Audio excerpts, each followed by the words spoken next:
Everyone, welcome to Star IQ. Star IQ के video platform पे आप सभी का बहुत बहुत स्वागत है।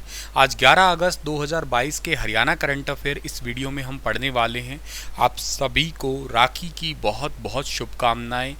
आप हमेशा हंसते रहें, मुस्कुराते रहें। प्यारी बहनों को भी राखी की बहुत बहुत शुभकामनाएं। और आप यूँ समझिएगा कि आप जहाँ भी बैठी हैं आप मुझे दूर से राखी बांध सकते हैं। जो मुझे भाई मानती हैं तो आप दूर से यूँ समझ लीजिएगा कि आपने वाईफाई राखी बांध दी और वाईफाई मेरा तोहफा भी कबूल कर लीजिए फिर, ठीक है। चलिए, मुस्कुराते रहें, हंसते रहें। और 11 अगस्त 2022 के हरियाणा करंट अफेयर वीडियो थोड़ा छोटा है क्योंकि आज कोई बहुत ज़्यादा क्वेश्चन मुझे मिले नहीं, पर जितने भी मिले मैंने कोशिश की है कि आपकी कॉन्टिन्यूटी ब्रेक ना हो। पीडीएफ इसका स्टार आईक्यू टेलीग्राम चैनल पे आप लोगों को प्रोवाइड करवा दूंगा। कल सवाल पूछा था, उसका सही जवाब क्या रहेगा कि जिब्राल्टर जल डमरू मध्य किन दो देशों के बीच में है। तो जिब्राल्टर जल डमरू मध्य मतलब दो बड़े बड़े महासागरों को आपस में कनेक्ट करने वाला जो है जल डमरू मध्य, जिसको स्ट्रेट बोला करते हो, मोरक्को और स्पेन के बीच में है। जिब्राल्टर जल संधि मोरक्को और स्पेन के बीच में है और जिब्राल्टर जल संधि पूर्व में भूमध्य सागर को, पश्चिम में अटलांटिक महासागर से जोड़ा करती है। आज का पहला क्वेश्चन है कि हरियाणा में किस साल तक कुल बिजली सप्लाई में 10% सौर ऊर्जा की सप्लाई का टारगेट रखा गया है। वैसे तो आप लोगों को बहुत अच्छे से पता होगा कि हम सोलर एनर्जी पे कोशिश कर रहे हैं, फोकस कर रहे हैं।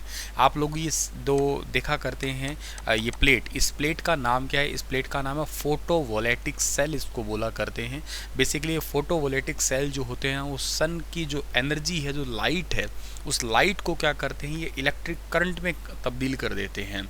अच्छा हाँ, इस सवाल का सही जो आंसर रहेगा 2023-24 तक का जो है ना टारगेट है कि जितने भी टोटल बिजली सप्लाई है उसमें 10% सोलर एनर्जी का जो टारगेट बनाया है वो अगला और उससे अगला साल, इन 2 सालों तक की कोशिश ये कर दी जाएगी। हालांकि आप लोगों ने देखा होगा आजकल बड़ी बड़ी इंडस्ट्री, बड़े बड़े मॉल, हर कोई अपने छत पे जो है ना सोलर प्लेट लगा ही लेता है ताकि एटलीस्ट दिन दिन का खर्चा जो है ना उनका बिल्कुल फ्री हो। बिल्कुल वो मेन स्विच बंद ही रखते हैं दिन में, तो रात में ही जो है ना ज़रूरत पड़े तो। और आगे कोशिश की जा रही है, लोग बैकअप के लिए बैटरी वगैरह का यूज़ कर ही रहे हैं। अच्छा, ये डिपार्टमेंट कौन सा होगा? इस डिपार्टमेंट का नाम हरेडा होगा, जिसके चेयरमैन का नाम स्वतंत्र कुमार है। थोड़ा टाइम पहले ही बने थे, मैंने बताया भी था आप लोगों को। इसी साल इस पे थोड़ा काम कोशिश है, वो स्टार्ट हो ही जाएगा। 1000 किसानों को 2-2 मेगावाट के बिजली प्लांट जो है ना वो लगा ही रही है हरियाणा सरकार। या दूसरे किसान जो है ना, इसका बेसिकली क्या है कि एक दिक्कत तो ये भी है कि लोगों तक जो है ना इसके लिए जागरूकता नहीं पहुंच पा रही है। एक प्रधानमंत्री कुसुम योजना है, शायद आप लोगों को पता होगा, जिसके तहत ट्यूबवेल पे सोलर बिजली वाले जो है ना वो ट्यूबवेल लगा रही है सरकार, लेकिन उसकी जागरूकता बहुत कम जगह तक है। इसके अलावा और बहुत सारी सब्सिडी प्लान हैं, तो सरकार कोशिश करेगी कि 1-2 सालों में लोगों तक जो है ना सब्सिडी प्लान की जानकारी दे सके। हरियाणा की किस यूनिवर्सिटी में महर्षि वाल्मीकि प्रदेश की पहली शोध पीठ बनेगी? तो हरियाणा के अंदर पहली बार रिसर्च चेयर बनने वाली है। कहाँ पे? महर्षि वाल्मीकि यूनिवर्सिटी के अंदर। और ये आप लोगों को बहुत अच्छे से पता है कि महर्षि वाल्मीकि संस्कृत यूनिवर्सिटी हरियाणा के अंदर एक ही है, और वो कहाँ पे है? वो कैथल के अंदर है। एक्चुअली कैथल के गाँव मुंदड़ी के अंदर है, और मुंदड़ी में इसका एडमिनिस्ट्रेटिव ऑफिस है। और इससे लगभग थोड़ी ही दूर पे जो है ना एक जटहेड़ी गाँव है, वहाँ पे इसकी क्लासेस वगैरह लगने के लिए भी बिल्डिंग जो है ना गवर्नमेंट के द्वारा प्रिपेयर की जाएगी, लगभग 50 से 53 एकड़ ज़मीन पे। ये अकॉर्डिंग टू करंट अफेयर में तो यही है। प्रैक्टिकल तो कोई जहाँ वहाँ का है वो बता सकता है कि क्या काम चल रहा है वहाँ पे। ये हरियाणा की संस्कृत यूनिवर्सिटी है, आप लोगों को पता होना चाहिए। तो हरियाणा की पहली महर्षि वाल्मीकि संस्कृत यूनिवर्सिटी है। देश का पहला महर्षि वाल्मीकि आर्ष शोध पीठ स्थापित करते जा रही है। यहाँ पे जो है ना महर्षि वाल्मीकि से रिलेटेड जितनी भी भाषाएँ हैं, उनमें जितनी भी बुक जो पब्लिश हुई है उनको एक ही जगह पे रखा जाएगा। उन सभी से वाल्मीकि से संबंधित किताबों को रखने के अलावा जो है उन पर रिसर्च किया जाएगा।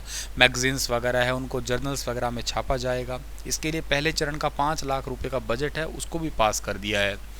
और प्रोफेसर RC भारद्वाज जो है ना इसके VC हैं एट प्रेजेंट में। 2018 में जो है ना ये सेटअप हुई थी, ये भी याद रखना आप लोग।